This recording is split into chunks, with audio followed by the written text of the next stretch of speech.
Hello everyone and welcome back to Jake's Scary Unusual. In today's cave exploration video, we're going to be going over some unique insights into some caves I've seen around my area with a family member of mine. I hope you guys enjoy and definitely stay tuned till the end. We have some very unique caves to go through. Guys, if you like, leave a like and definitely subscribe if you haven't already. I appreciate all your support. And if you haven't already, please share on social media. It definitely helps my channel grow. Thank you, sit back, and enjoy the video.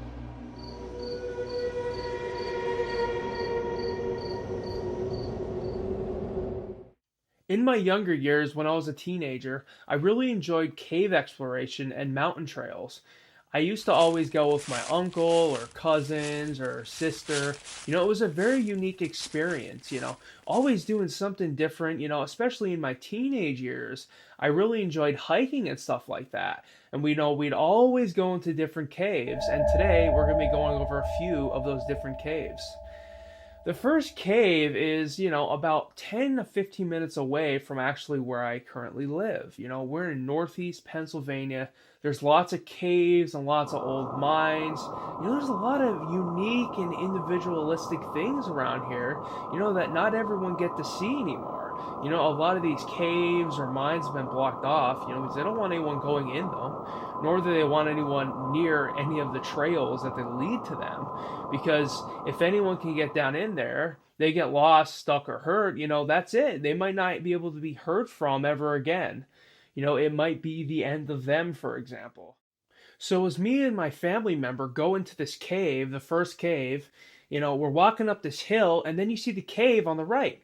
And it's actually pretty cool, the area we're in, because there's actually a vine hanging off that part of the mountain. So there's a road down below, but it's in the mountain, of course. No one really uses it anymore. It's pretty old, actually. It's really mainly a service road for the local power lines and stuff like that.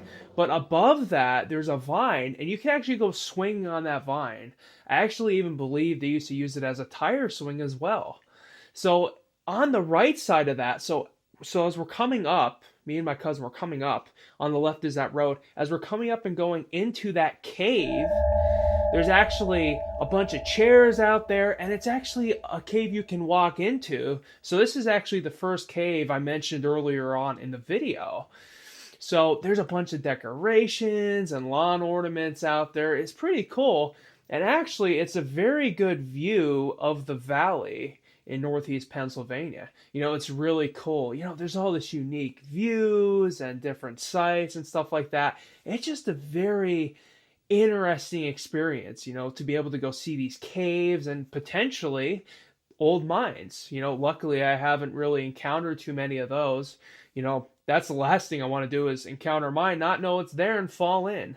But I definitely know of people that know of mines, and I will certainly be having some mine videos coming up in a little while too.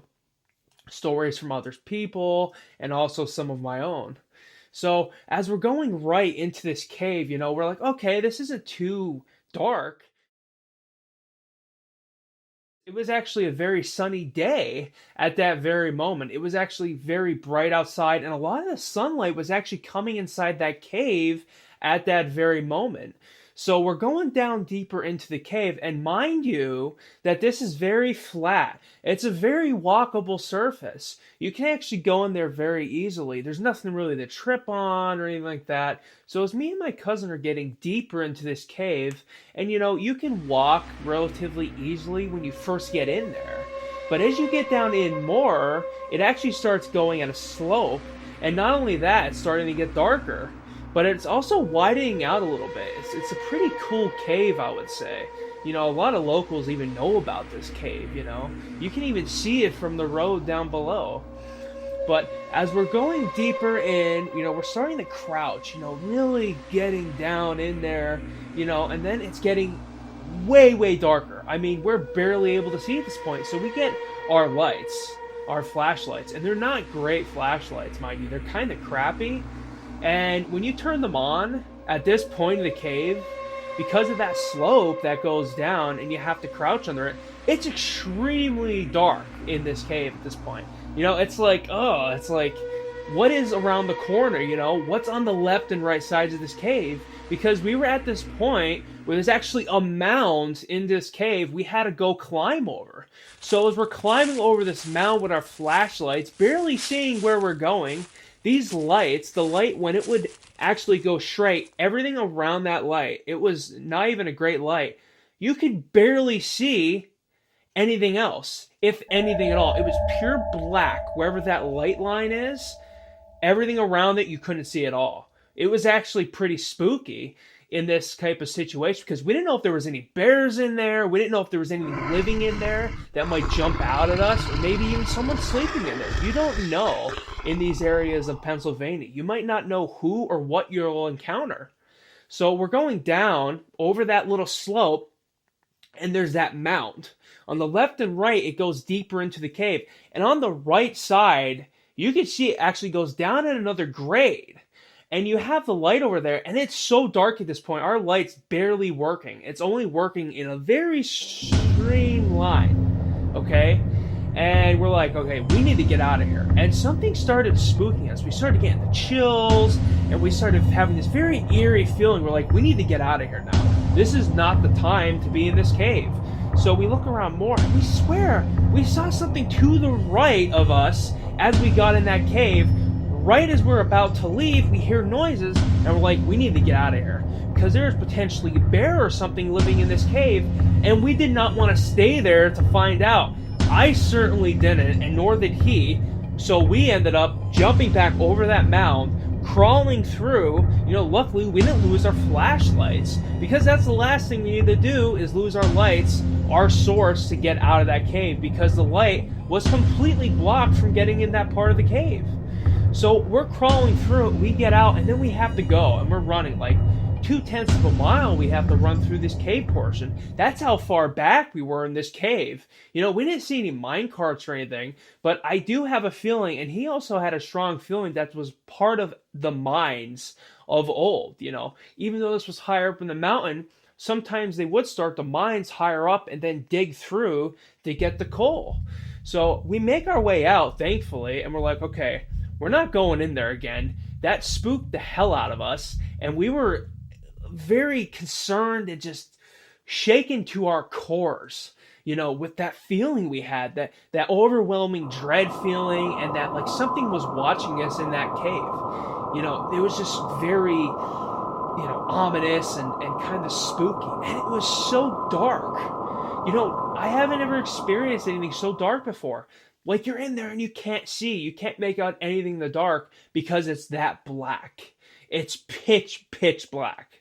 Like, not like when you're room with the lights off and you're going to bed black. It's way darker than that. I mean, it's absolutely, completely void of light entirely. It is very spooky. The second cave we actually went down into was actually from a lateral position.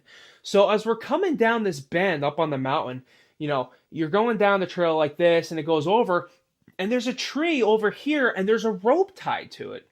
So you're coming down, and you actually grab onto this rope, and you start going down into the cave. You're shimmying your way down in. And the craziest part is, when you're up actually looking down into this cave, you can feel this rush of cold air coming at you. I mean, it's freezing. It also feels very nice, especially on a hot day. You feel this nice, cold, deep air coming down from in the mountain. It feels absolutely exhilarating. It's beautiful. It's like, wow, this is fantastic, fresh, cool air. It just makes you feel so good and alive inside. It's a beautiful thing. Anyways, as we're going down into this cave, we're climbing down. You can either use the rock face or the rope. You're going down, you see these jagged rocks. It's about 20 feet down. So you have to be careful, especially after it rains. God forbid you actually slip and you bash your face or something. Something really bad can happen in these types of events. So we're going down that rope. And as we get down there, we're still holding on to the rope because we don't want to let go of that rope. We don't want to slip or get stuck. We didn't have real medical supplies at the time. I was a teenager. My cousin was a late teen. We were kind of just having fun. We didn't really want to get hurt or anything like that, or have to report to our grandparents or parents, hey, got hurt going into a cave. They'd be pretty pissed off at us. as any parent would, right? It was a young teenager at the time, or late teen, my cousin was, it just wasn't a good look.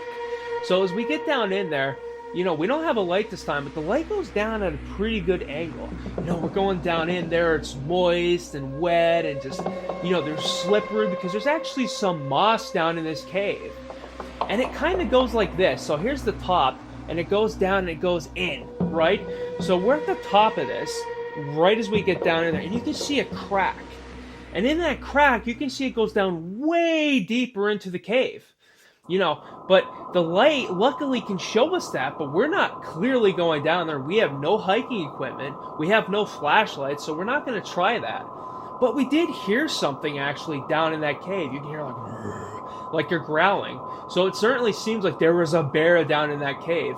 And you can actually see its eyes glowing. They were like a yellowish orange eyes glowing deeper down in that cave. We didn't want to go experience or see that thing in person. So we stayed up at the top of that cave, right at that entrance point. And that was only about 30 feet down at this point. But we're like, okay, this is enough. We need to get out of here. But it was really cool because some people actually made some like drawings on the caves and stuff. It looks like it actually collapsed at one point. And this was actually a mine entrance. And I certainly believe that to be the case. Something really eerie and something ominous, something really reckless happened here. Actually back in the day, back in the 60s and 70s, there was a mine collapse. It was actually in the 60s, and a bunch of miners died. God rest their soul, of course. But they closed all the mines after that. It was called the Knoxon mine disaster. You should certainly look that up, and if you'd like, I'd actually do a full video on the Knoxon mine disaster. It is a local to my area. So I hope you guys enjoyed these dual cave exploration stories. I certainly will have more unique and individualistic stories coming up. If you guys did enjoy and like the video, please subscribe, share it to everyone, and definitely leave a like, of course. And if you want, leave a comment with some video ideas. I also have a Discord and a Spotify, and don't forget my other socials, which is all linked in the description below. I hope you guys enjoyed again, and have a great night, and have a great day wherever you are. And take care.